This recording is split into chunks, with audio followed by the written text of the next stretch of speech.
Buenos días. Vamos a empezar desde el marco general. Y el marco general lo tenemos en estos momentos en la Directiva Marco de Gestión de Riesgo de Inundaciones para todos los países miembros de la Unión Europea, que nos obliga, en realidad lo que dice el artículo 1, si se lee, es un poquito largo de leer, pero en definitiva lo que dice es que el objetivo tiene que ser la disminución de las consecuencias negativas, que es básicamente lo que definimos como riesgo de inundación. El objetivo no es plantar árboles, no es evacuar gente, no es hacer presas, es disminuir el riesgo de la población afectada. Y para eso hacen falta dos instrumentos fundamentales. Por uno, la evaluación del riesgo y antes que el riesgo, la peligrosidad. Y una vez se tiene una idea de cuál es la peligrosidad y el riesgo, fundamentalmente a través de esa cartografía, establecer cuáles son las actuaciones para la disminución del riesgo, en lo que conocemos en España los planes generales, los planes de gestión del riesgo de inundación en zonas inundables. ¿Qué es peligrosidad? Porque coloquialmente se confunde peligrosidad con riesgo, ¿no? Pero técnicamente la peligrosidad es la combinación de la frecuencia y la magnitud de las inundaciones, en realidad en cualquier punto del territorio. Es una variable que podemos estimar, que debemos estimar en cualquier punto, en cualquier píxel. Lo podemos hacer de forma agregada, pero en realidad lo que nos interesa es hacerlo de forma distribuida. Y para eso tenemos que emplear en el siglo XXI la tecnología del siglo XXI. Debemos abandonar los métodos de hidrología y las modelaciones hidráulicas del siglo XX. Y eso es lo que hicimos en Rambla del Poyo, por primera vez en realidad, el empezar a aplicar elementos de determinación de la peligrosidad basadas en las nuevas tecnologías. La metodología que aplicamos y seguimos aplicando y desarrollando, especialmente para tener en cuenta el cambio climático o los sedimentos, con posterioridad a esto que hicimos en 2005-2006, es un modelo hidrológico distribuido en el espacio que nos dé una idea de todo lo que está ocurriendo en la cuenca. Y, por otro lado, lo alimentamos con, en aquel momento, un generador de tormentas para no quedarnos solamente con los 30 o 20 años de información de la estación de aforos o los 50 o 60 de las estaciones pluviométricas. De manera que podíamos generar, en este caso, no recuerdo muy bien, pero igual entre 500 y 1000, bueno, yo creo que era más bien 1000 tormentas sintéticas parecidas a la realidad, por supuesto, esa es la idea del generador de tormentas, que nos permitía con mayor confianza acercarnos a los estimadores tanto de caudales como después de zona de inundación con alto periodo de retorno, mucho más allá de los, como digo, 20, 30, 50, 80 años de información de las series históricas. Por supuesto, no entro en los detalles de estadística matemática que hay detrás, pero la realidad es que al final éramos capaces, y ahora lo hacemos mejor que este gráfico, que es de aquella época, estimar los cuantiles en la estación de aforos de Rambla del Poyo. Y yo creo que ya se ve claramente que lo que ha ocurrido es extraordinario. Se sale del gráfico, o sea, llegamos a... Sí, el de arriba. A ver si a mí sí que me sale. Pues no, nada. Por la izquierda, en el eje X, vemos que el último periodo de retorno es de 1000 años y en cambio en caudales estamos en 1600. Lo que ocurrió, como ha mostrado Federico Bonet antes, lo que se observó es como mínimo de 2000 metros cúbicos por segundo en ese punto y se estima que fue más bien unos 2800 metros cúbicos por segundo, que supone que estamos hablando de un periodo de retorno entre 2000 y 5000 años. O sea, claramente extraordinario. Se sale de los niveles de protección admisibles en el mundo, que es como máximo, normalmente es 100 y como máximo utilizamos 500 años. Bueno, con lo que teníamos en aquel momento, que era para los que hacen modelación hidráulica, usamos SOBEC 1D 2D, bueno, usaron, una compañía ya desaparecida, usó el modelo SOBEC 1-2D para nuestras conjunto de tormentas seleccionadas, cubriendo todas las magnitudes, las más frecuentes o las menos frecuentes de mayor magnitud, y a partir de eso somos capaces, y somos capaces hoy en día también, por supuesto, de obtener esa integración de la frecuencia y la magnitud de las inundaciones, que es lo que conocemos como mapas de peligrosidad. Para cada periodo de retorno se cartografía las magnitudes que nos interesan desde el punto de vista de daño. Siempre es el calado máximo y con frecuencia se maneja también la velocidad, y la medida que la velocidad puede contribuir a esos daños. Pero esto es la peligrosidad. y lo que queremos es disminuir el riesgo. El riesgo tiene que ver con las consecuencias negativas. Y por tanto, y eso lo medimos a través de lo que se denomina una función de vulnerabilidad. Vulnerabilidad son, para cada tipo de uso del suelo, cuáles son los daños que pueden producirse en cualquier punto del territorio en función del tipo de uso de suelo que tengamos. Y esos daños pueden ser medibles en términos económicos, daños tangibles, directos, limpieza, daños en mobiliario, plantas bajas, renovación del alcantarillado, daños en infraestructuras, etcétera, o indirectos, aquellos que no son tan fácilmente estimables en términos económicos, como puede ser los daños por paralización de la actividad económica, la disminución de precio de los solares o de las casas, las empresas que cierran, los gastos financieros fundamentalmente para las empresas más allá de las ayudas y los seguros, etcétera, ¿no?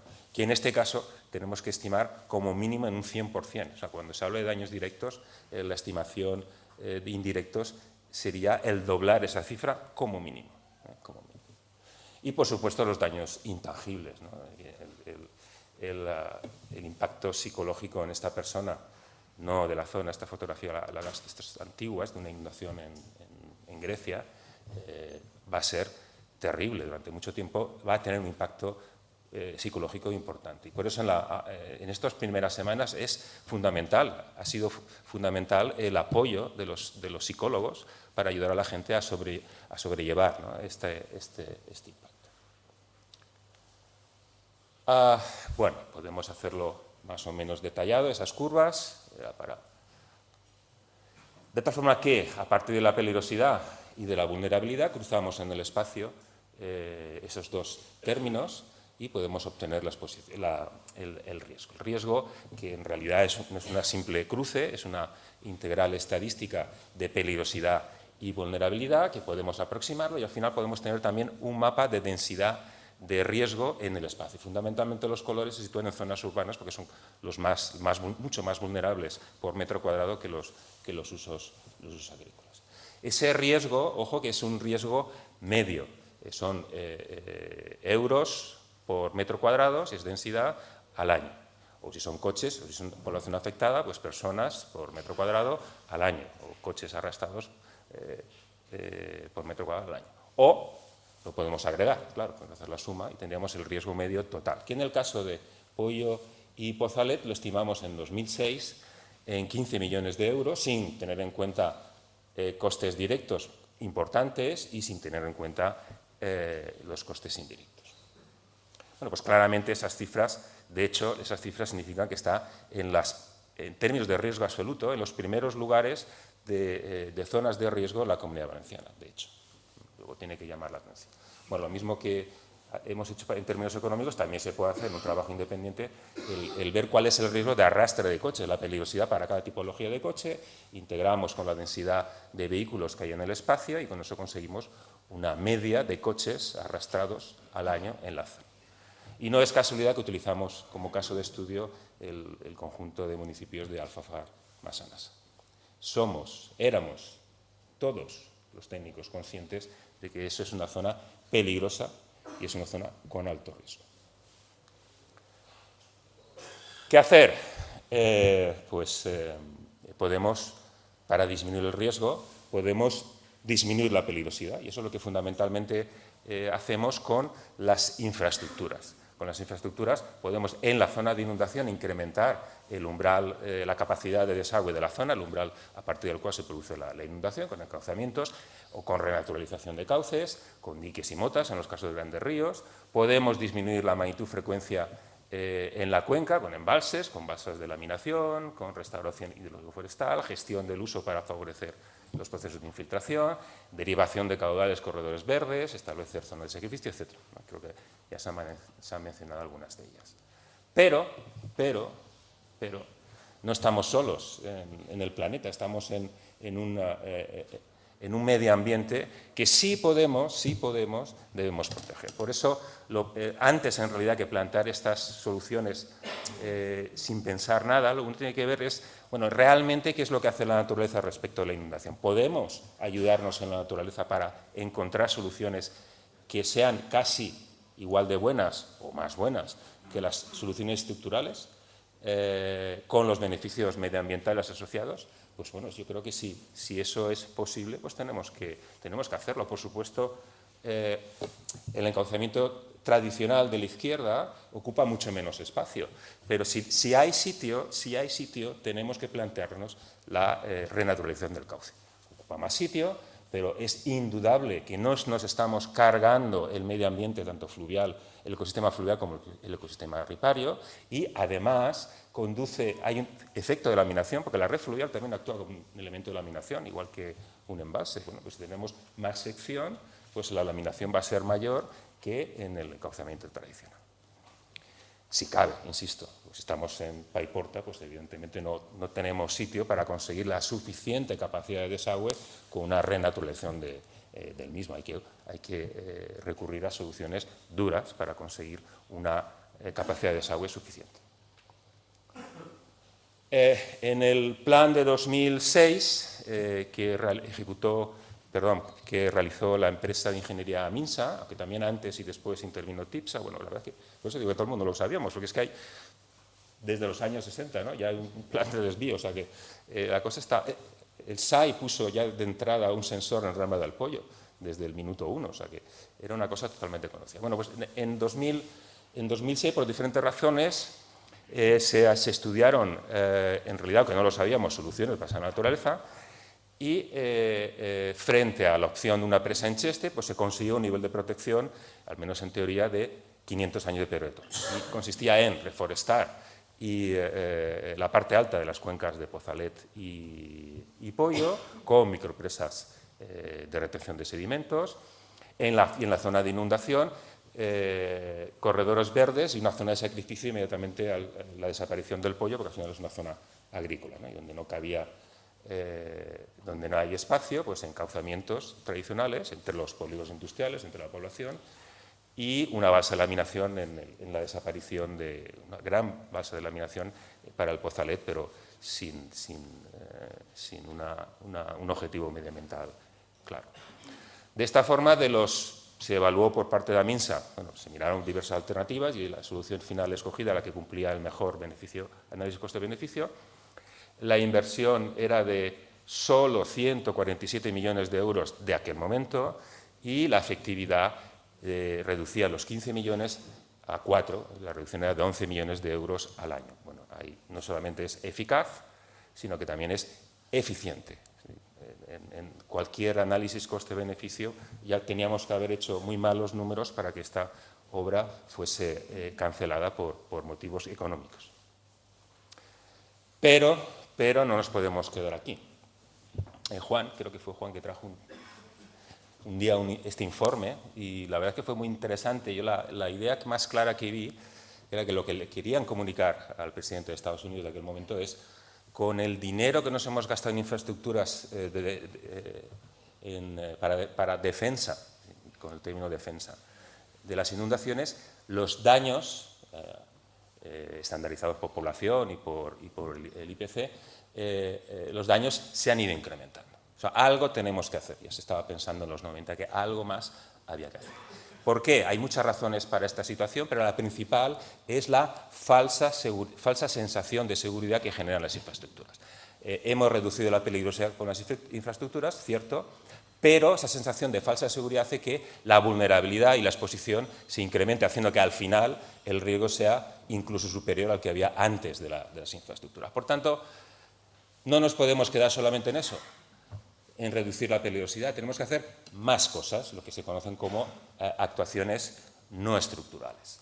Antes de la inundación, clarísimamente la mejor opción es el planeamiento, la zonificación de usos, no colocar en la medida de lo posible las cosas vulnerables en zonas peligrosas, adecuación de la edificación de infraestructuras. Podemos ahora, en desastre de esta dana, en el proceso de reconstrucción, adaptar las reformas en los edificios individuales, particulares o de empresas y las infraestructuras a los condicionantes que deben tener en una zona inundable. Política de seguros no se puede hacer en España porque la prima es fija. Por supuesto, los sistemas de predicción y alerta tienen que existir. Yo no creo que haga falta más inversión en los SAI. Yo veo por el mundo y tenemos a nivel nacional un sistema automático de información hidrológica, pues de lo mejorcito que hay a la escala de un país. Claro, puede haber cosas mejores en una cuenca, pero a la escala de un país. Lo que falta es convertir esa información en una predicción hidrológica y una predicción de la inundación para poder entender exactamente dónde exactamente, con cierta inmediatez asociada, mejor dónde se va a producir el fenómeno. No solamente con unos pocos puntos de aforo. Unos pocos puntos de aforo tenemos la visión de ese punto de aforo, no del resto de la red fluvial, no del resto del territorio. Y claro, que los planes de emergencia la alerta llegue a tiempo, no después de que se ha producido la inundación. La recuperación es fundamental y algo que no tenemos que olvidar es la información y la educación. Si la población sabe que está en una zona, se puede vivir en zona de riesgo, hemos vivido. Los japoneses viven con un riesgo por terremotos tremendo y han aprendido a convivir con ese riesgo.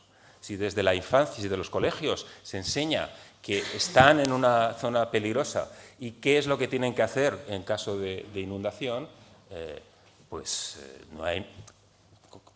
no hay grandes problemas a tener que movilizar, o sea, no podemos movilizar miles y miles de personas para evitar el riesgo. Tenemos que aprender a convivir con el riesgo.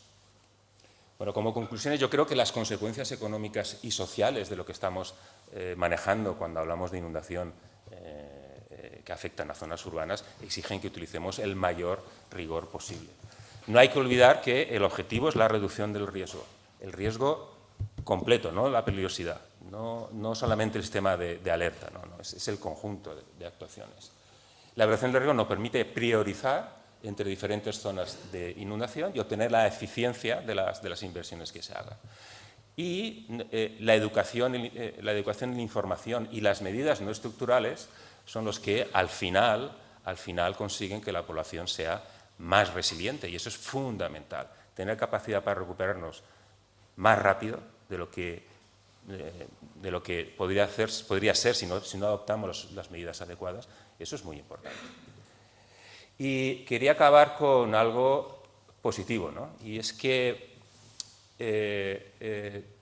no solamente Javier Machí limpiaba calles, yo no he ido porque no me da la espalda, la verdad, pero sí que tenemos que, agradecer que la denominada generación de cristal, el viernes mismo, el primer día festivo que pudieron ir, masivamente acudió a ayudar a la gente. Yo creo que es una luz de esperanza que tenemos que tener hacia el futuro. Y nada más.